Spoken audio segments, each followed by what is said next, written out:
আপনার কাছে খবর গেছে, আপনাদের কাছ থেকে কোনোরকম কোনো বার্তা এখনো আমাদের কাছে এতটুকু দেওয়া হয়নি যে আপনাদের সামনে আমাদের সামনে এসে কোনো কথা বলেনি।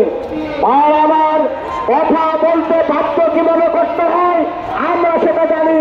যদি আমাদের তৈরি করা ছাত্ররা এদেশের ফাঁসিবাদ জুলুমবাদ সরকারকে যদি উৎখাত করতে পারে তাহলে আপনাকে আমরা কিভাবে জানাতে পারি সেটা আপনি আমাদের আমি বারবার বলে দিতে চাই যে বারবার বলছে আমাদের ধৈর্যের পরীক্ষা আর নেন না।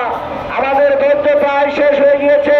চাকরি অনেকের অবসরে যাওয়ার মতো সময় হয়ে গেছে। কম জ্বালা যন্ত্রণার জন্য আজকে আমরা এখানে বসি নাই, আমাদের চাকরির শেষ প্রান্তে এসে পৌঁছে গেছি। আমাদেরকে আর ধৈর্যের পরীক্ষা নেন না। আমাদের ন্যায্য দাবি মেনে নিন। বৈষম্য দূর করার সরকার বৈষম্য দূর করেন।